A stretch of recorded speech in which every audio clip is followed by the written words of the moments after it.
Student, या व्हिडिओमध्ये आपण 6th स्टँडर्डचा पहा 6th स्टँडर्डचा आपला जो लेसन आहे वर्क अँड एनर्जी या या लेसनचा हा आपण 3rd पार्टचा व्हिडिओ बनवतोय। एकूण या लेसनचे 3 पार्ट आहेत। 3 पार्टमध्ये हा व्हिडिओ डिस्ट्रीब्यूट झालेला आहे। लेसन खूप मोठं आहे त्याच्यामुळे ह्याचे 3 पार्ट झालेले आहेत। तिन्ही पार्ट पहा, पार्ट 1 फर्स्ट, पार्ट 2 आणि नंतर पार्ट हा 3rd पहा। आतापर्यंत आपण work energy, relation of work and energy तसंच टाइप्स ऑफ एनर्जी 5 आपण टाइप्स बघितलेले आहेत। कोणते कोणते बघितले बघा? Mechanical energy, heat, light, sound and chemical energy, electric energy are the various types of energy. जवळजवळ 6 टाइप आपण बघितलेले आहेत। आता आपण याच्यामध्ये डिस्कस करणार आहोत बघा। Observe and discuss. Observe the working of a various appliances we use such as a fan, lamp, mixer, TV, radio, refrigerator, washing machine, clothes iron, in which form is energy supply to them to make them work. म्हणजे बघा आपण रोजच्या वापरामध्ये fan लावतो, light लावतो, mixer, TV या सगळ्यांमध्ये कोणत्या ह्या म्हणजे हे वर्क होण्यासाठी कोणती ह्यांना एनर्जी असते, कोणत्या प्रकारची energy supply to them make them work, कोणती एनर्जी, कोणता फॉर्म एनर्जीचा आपण इथे वापरतो ते पाहायचं आहे। याच्यामध्ये आपल्याला कोणत्या फॉर्मची एनर्जी इथे यूज केली जाते। पहा इथे तुम्हाला काय सांगितलेलं आहे बघा, कशा प्रकारे एनर्जी मिळते। इथे सगळ्यात पहिलं आपण इथे बघायचंय पाऊस पडलेला आहे, बरोबर? पाऊस पडल्यानंतर काय झालेलं आहे, हे पावसाचं पाणी पहा इथे खाली जमिनीवरती आलेलं आहे। नदीमध्ये हे पावसाचं पाणी अडवून हे पावसाचं पाणी नदी किंवा समुद्रामध्ये अडवलं जातं, पाऊस पडतो। आपण ह्याचं डिटेलमध्ये खाली बघूया, तुम्हाला इन्फॉर्मेशन दिलेली आहे बघा। ट्रान्सफॉर्मेशन ऑफ एनर्जी, मग आपण त्या पिक्चरकडे जाऊया। Transformation of energy takes place when work is done. Let us consider chain of transformation of energy. Transformation म्हणजे रूपांतर, एका एनर्जीतून दुसऱ्या एनर्जीमध्ये कशा पद्धतीने एनर्जी ट्रान्सफॉर्म होते हे आपण पाहणार आहोत। म्हणजे एनर्जीचं रूपांतर कसं होतं एका फॉर्म मधून दुसऱ्या फॉर्म मध्ये। बघा आपण आधीचे फॉर्म बघितलेत ना, एनर्जीचे वेगवेगळे रूप आपण फॉर्म्स बघितलेले आहेत। Mechanical energy, heat energy, light energy, sound energy, chemical energy, हे आपण इलेक्ट्रिकल एनर्जी, हे सुद्धा आपण टाइप्स पाहिलेले आहेत। आता आपण काय पाहणार आहोत पहा, या एका ह्याच्यातून एनर्जी दुसऱ्या ह्याच्यामध्ये कशी ट्रान्सफर होते पाहूया हा। In the case of water cycle, the water evaporates due to heat of a sun. These water vapors form cloud and that give rain. Rainwater flows into river and it's stored in a reservoir of dams. There are a height and therefore the water has potential energy. म्हणजे बघा काय सांगितलेलं आहे तुम्हाला इथे की इथे आपण वॉटर सायकल तुम्हाला माहिती आहे की सूर्याच्या समुद्राच्या पाण्याची वाफ होते, ती वाफ वरती जाते, त्याचे क्लाउड्स तयार होतात, त्या क्लाउड्स पासून रेनफॉल होतो, हे आपल्याला माहिती आहे। In course of water cycle water evaporates due the heat of sun. This water evaporates form the clouds, त्याचे ढग तयार होतात आणि आपल्याला पाणी मिळतं। मग rain water flows into river, हे पाणी कुठे पडतं? नदीमध्ये पडतं। पहा हा, हे पाणी नदीमध्ये पडून त्याच्यावरती डॅम बांधले जातात। म्हणजे नदीवरती मोठे मोठे डॅम्स क्रिएट केले जातात, डॅम बांधले जातात, धरणं बांधली जातात। हे धरणं बांधल्यामुळे कोणत्या प्रकारची एनर्जी बघा हा, rain water flows into river and store in reservoir of dam. There are height, त्याला हाईट असते डॅमला, height, and therefore their water is potential energy. याच्यामध्ये कोणती एनर्जी सगळ्यात पहिली फॉर्म होते? Potential energy. आपण बघितलं की पोटेन्शियल एनर्जी म्हणजे काय, की त्या ऑब्जेक्टच्या पोझिशनमुळे जी एनर्जी निर्माण होते त्याला म्हणतात पोटेन्शियल एनर्जी. ह्याची हाईट वरती डॅम असतात, त्या पाण्याला हाईट मिळते, त्याची पोझिशन वरती उंच होते आणि त्याच्यामध्ये पोटेन्शियल एनर्जी फॉर्म होते त्याच्या हाईटमुळे. पुढे बघूया काय सांगितलेलं आहे बघा. therefore their water has potential energy which is formed into kinetic energy as the water fall downwards. Kinetic म्हणजे एनर्जी म्हणजे काय आपण बघितलं की ऑब्जेक्टच्या मोशनमुळे त्याला जी एनर्जी मिळते त्याला म्हणतात कायनेटिक एनर्जी. म्हणजे मोशन जे ऑब्जेक्टला दिलं जातं त्याच्यामुळे जी एनर्जी मिळते. आपण बघितलं कॅरमची सोंगटी जेव्हा आपण स्ट्रायकर सोंगटीवर मारतो तेव्हा त्या स्ट्रायकरमध्ये कोणती एनर्जी असते? कायनेटिक एनर्जी, कारण ते मोशनमध्ये असतं. तसंच ह्या वॉटरला वरून फ्लो केल्यामुळे ते मोशनमध्ये खाली येतं आणि त्याच्यामध्ये कोणती एनर्जी रिलीज होते, कोणती एनर्जी ट्रान्सफर होतं, पोटेन्शियल एनर्जी आधी असते पोझिशनमुळे, त्याच्या हाईटमुळे.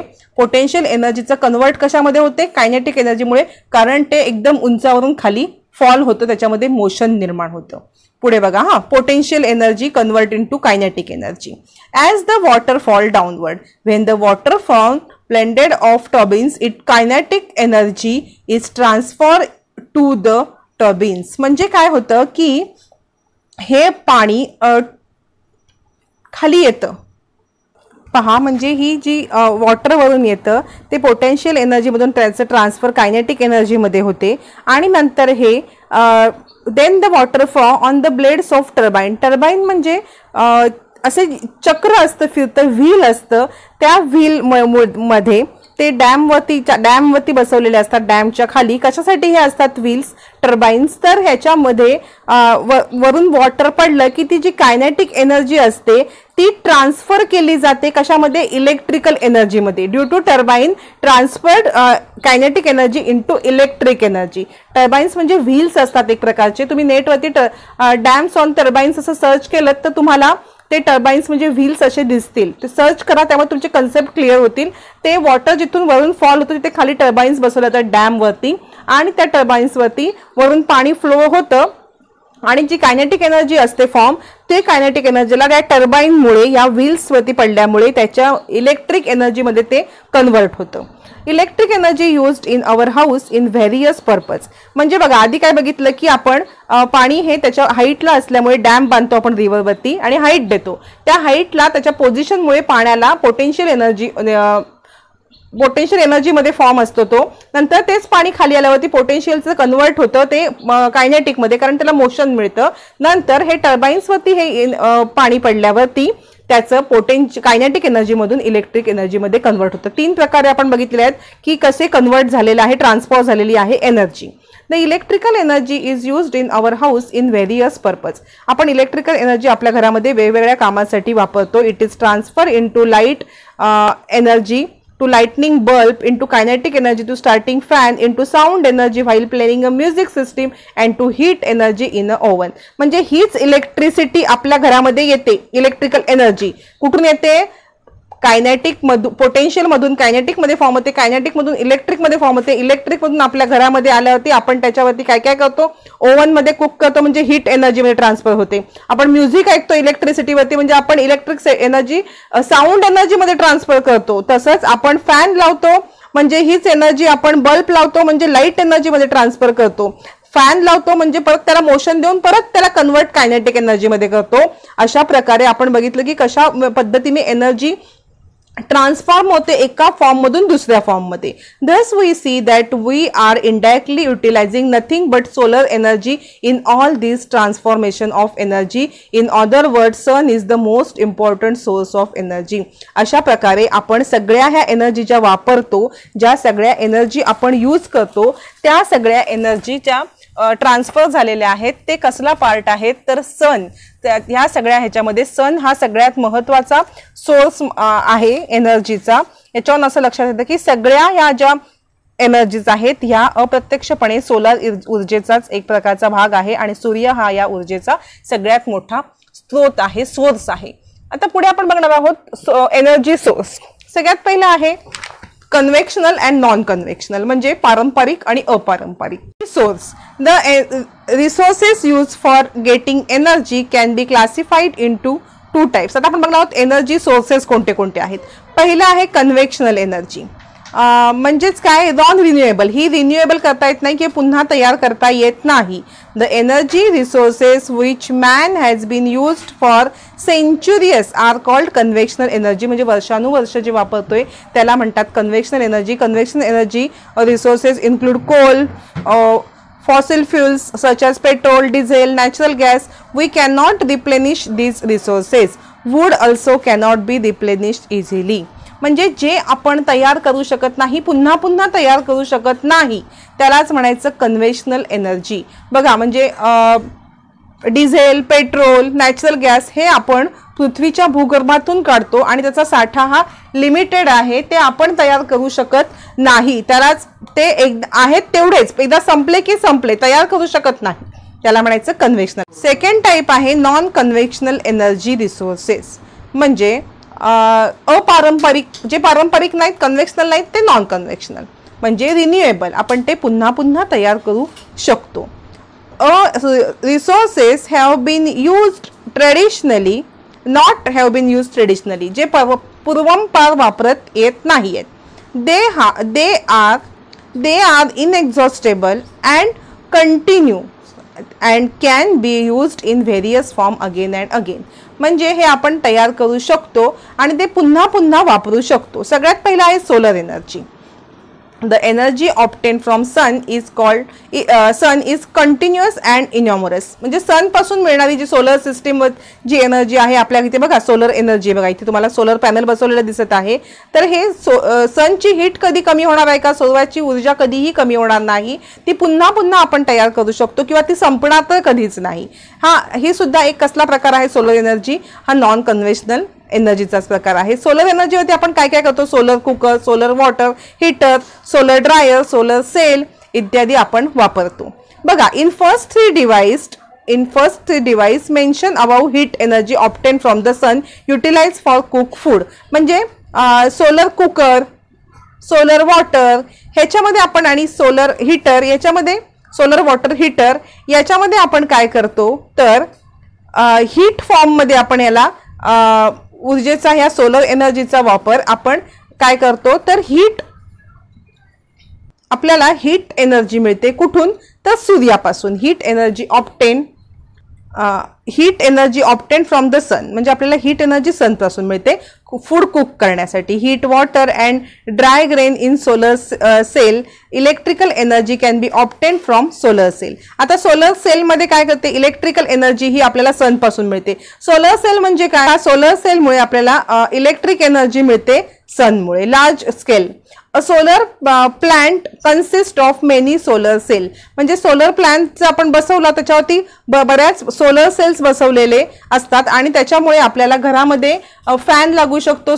सूर्याच्या उष्णतेमुळे, सोलर हीटमुळे आपल्याला, सोलर एनर्जीमुळे आपल्या घरामधली इलेक्ट्रिसिटी सुद्धा चालू शकते, म्हणजे सोलर एनर्जी ही कन्वर्ट केलेली आहे इलेक्ट्रिकल एनर्जीमध्ये. काही ठिकाणी बघा खूप खर्च करून काही बिल्डिंगवरती असे सोलर पॅनल बसवलेले असतात आणि त्याच्यामुळे त्यांना घरात जी लाईट इलेक्ट्रिसिटी यूज होते ती पण ते पॅनलमुळे, सोलर एनर्जी ही कन्वर्ट केली जाते इलेक्ट्रिकल एनर्जीमुळे आणि घरातले सगळे जे आपले विद्युत उपकरणं आहेत ही त्या सोलर एनर्जीमुळे चालतात. सोलर एनर्जी कन्वर्ट केली जाते इलेक्ट्रिकल एनर्जीमुळे. आणि का आपण आधी बघितलं की जेवण वगैरे शिजवलं जातं सोलर कुकरमध्ये, त्याच्यामध्ये सोलर एनर्जी कन्वर्ट केली जाते हीट एनर्जीमध्ये. नंतर आपण सेकंड बघणार आहोत नॉन कन्व्हेन्शनल मधला, विंड एनर्जी, म्हणजे पवन ऊर्जा. बघा तुम्हाला विंड एनर्जी म्हणजे पवन ऊर्जा प्रकल्प इथे दिलेले आहेत बघा. विंड मिल वगैरे असतात ना. Electricity is generated by means of wind mill using a strong wind. A wind mill is also used for drawing water from well, म्हणजे जोराचा वाऱ्यामुळे जी एनर्जी फॉर्म होते त्याला विंड एनर्जी असं म्हणतात. इलेक्ट्रिसिटी, आणि त्या विंड एनर्जीमुळे इलेक्ट्रिसिटी सुद्धा प्रोड्यूस केली जाते. वेगाने वाहणाऱ्या वाऱ्याचा वापर करून या विंड मिलमध्ये विंड एनर्जीचं इलेक्ट्रिकल एनर्जीमध्ये ट्रान्सफॉर्म केलं जातं. Wind mill is also use to drawing water from well, विहिरीतलं पाणी काढण्यासाठी सुद्धा विंड मिलचा वापर केला जातो. सी आहे टायडल एनर्जी, म्हणजे बघा, a wall is constructed at a narrow region of creek due to waves generated by high and low tides. The turbine of a generator fitted in the wall start rotating the electricity generated. आपण turbine म्हणजे काय बघितलेलं आहे, डॅम्सच्या इथे लावलेले असतात turbine. तशाच प्रकारे समुद्राच्या खाडी, म्हणजे खाडी म्हणतात क्रीक, खाडी जो चिंचोळा भाग असतो तिथे भिंत बांधली जाते आणि भरती आणि ओटी म्हणजे हाय अँड टाइड अँड लो टाइडमुळे तिथे काय केलं तर ह्या भिंतीवरती टर्बाइन्स आपण जे बघितले ते बसवले जातात आणि त्या ह्याच्यामुळे इलेक्ट्रिसिटी प्रोड्यूस केली जाते. त्या टर्बाइन्समुळे ह्या टाइड्सच्या ह्यानी म्हणजे टायडल एनर्जी यूज करून टायडल एनर्जीला कन्वर्ट केलं जातं इलेक्ट्रिकल एनर्जीमध्ये, ट्रान्सफॉर्म केलं जातं टायडल एनर्जीला, टर्बाइन्स यूज करून इलेक्ट्रिकल एनर्जीमध्ये कन्वर्ट केलं जातं. आपण बघा काय काय बघितलं. सगळ्यात पहिलं बघितलं आपण कन्व्हेन्शनल एनर्जी आणि कन्व्हेन्शनल एनर्जी, आणि सेकंड टाइप बघितला non conventional energy. Non conventional एनर्जीमध्ये 3 टाइप बघितले, solar energy, wind energy, tidal energy. Fourth आहे हायड्रो इलेक्ट्रिक और हायडल पॉवर, म्हणजे जलविद्युत ऊर्जा. हायड्रो इलेक्ट्रिक बघा, हायड्रो इलेक्ट्रिक आपण ऍक्च्युली डॅम मध्ये हे बघितलेलं आहे. आधीच्या ह्याच्यामध्ये डॅम जेव्हा आपण क्लिअर केलं तेव्हा हे बघितलेलं आहे. A water store in a dam at a हाईटला स्टोअर केलं जातं water. It brought down through a tunnel and the turbine of a generator are rotated. इथे बघा ह्याच्यामध्ये काय केलं जातं, वरून जे पाणी पडतं ते त्या टर्बाईनवरती पडतं आणि टर्बाईनमध्ये ज्या फोर्सनी पाणी येतं त्यामुळे जे कायनेटिक एनर्जी असते त्या कायनेटिक एनर्जीला इलेक्ट्रिकल एनर्जीमध्ये कन्वर्ट केलं जातं. In this way is the place where electricity generated, म्हणजे इथे इलेक्ट्रिसिटी जनरेट केली जाते टर्बाईनच्या साहाय्याने. In this way is called hydro electric or hydel power, म्हणजे ह्या पूर्ण सिस्टीमला हायडल पॉवर किंवा हायड्रो इलेक्ट्रिक असं म्हटलं जातं. The Koyna project in Maharashtra is well non hydel project. Koyna जो आहे डॅम तिथे बांधलेला, तिथे त्या पूर्ण प्रोजेक्टलाच हायड्रो इलेक्ट्रिक म्हटलं जातं किंवा हायडल पॉवर म्हटलं जातं. आपल्याला एक एक्झाम्पल दिलंय Koyna project. There are some other smaller hydro electric plant located at other dam site, म्हणजे असे धरणावरती असे वेगवेगळे धरणावरती वेगवेगळे प्लांट्स बांधलेले आहेत. पुढे बघा ई आहे energy obtain from oceanic waves, म्हणजे समुद्राच्या लाटांपासून मिळालेली ऊर्जा. बघा, while sea waves move forward in a certain direction a water moves up and down regularly at position. This too can generate a electricity. आधी आपण बघितलं खाडीमध्ये एक भिंत बांधली जाते आणि टायडल एनर्जी बघितली. आता इथे सांगितलं energy obtain from oceanic waves, म्हणजे समुद्राच्या लाटांपासून मिळणारी किंवा वेव्स पासून मिळणारी बघा एनर्जी. समुद्राच्या ज्या वेव्ज असतात त्या पुढे पुढे जाताना एखाद्या ठिकाणी पाणी रेग्युलरली वर खाली होतं जातं. या गोष्टीचा वापर करून सुद्धा एनर्जी निर्माण केली जाते, इलेक्ट्रिकल एनर्जी निर्माण केली जाते. नंतर आहे ॲटॉमिक एनर्जी, म्हणजे अणुऊर्जा. The serious crisis of electrical shortage can be eased by generating electricity by means of atomic energy. The heat liberated during the fission of atom of heavy elements such as uranium, thorium is used to generate electricity. म्हणजे बघा, वीज टंचाईचं गंभीर संकट लक्षात घेऊन atomic energy निर्माण म्हणजे करता येते. युरेनियम आणि थोरियम अशा जे इलेमेंट्स आहेत त्याचं विघटन केलं जातं आणि याच्यातून फिजन म्हणजे विघटन करून त्याच्यातून निघणाऱ्या उष्णतेचा वापर करून इलेक्ट्रिसिटी निर्माण केली जाते, करू शकतो. त्यालाच म्हणायचं ॲटॉमिक एनर्जी. बघा, इथे आपल्याला सगळ्या एनर्जी कंप्लीट झालेल्या आहेत. तुम्हाला एक सांगितलेलं आहे बघा, energy saving and green energy, म्हणजे ऊर्जा बचत व हरित ऊर्जा. In the way of saving energy is as good as generating energy, म्हणजे विजेची बचत ही एक अर्थाने विजेची निर्मितीच आहे. म्हणजे जेव्हा आपल्याला गरज नसेल त्यावेळेला लाईट्स ऑफ करायच्या आहेत, जेव्हा गरज असेल तेव्हाच लावायचे आहेत. म्हणजे आपण विजेची बचत केल्यामुळे काय होणार आहे, we will have to face, जर नाही केली बचत तर we will have to face a serious calamity like global warming. आपल्याला जागतिक तापमान वाढीच्या समस्येला तोंड द्यायला लागेल जर आपण ऊर्जेची बचत केली नाही तर. In energy resources which do not produce smoke and carbon gases such as carbon dioxide, carbon monoxide is called green energy resources. Greater use of such resources is the need of the our. म्हणजे बघा, ज्या ऊर्जा स्रोतातून carbon dioxide किंवा carbon monoxide असे वायू बाहेर पडणार नाहीत अशा एनर्जी यूज करणे म्हणजेच ग्रीन एनर्जी रिसोर्सेस आहेत. हे हरित ऊर्जा स्रोत आहेत आणि याच ऊर्जा स्रोतांचा वापर करणं आजची गरज आहे. म्हणजे बघा, गाड्या आपण ज्या पेट्रोल डिझेलवरती वापरतो त्याच्यामुळे काय होतं तर एअर पोल्युशन होतं, हवेमध्ये कार्बन डायऑक्साईडचं प्रमाण वाढतं. मग त्याच कार आपण जर CNG वरती चालवल्या तर हे एअर पोल्युशन कमी होईल आणि ह्यालाच आपण म्हणू शकतो ग्रीन एनर्जी रिसोर्सेस. आणि ह्याच एनर्जी रिसोर्सेसचा आत्ता वापर करणे आवश्यक आहे. या व्हिडिओमध्ये हा लेसन आपण कंप्लीट केलेला आहे। एकूण या लेसनचे 3 पार्ट व्हिडिओ आहेत, पार्ट 1, पार्ट 2, पार्ट 3 तसंच एक्सरसाइजचा सुद्धा व्हिडिओ मी चॅनलवरती टाकणार आहे, नक्की पहा।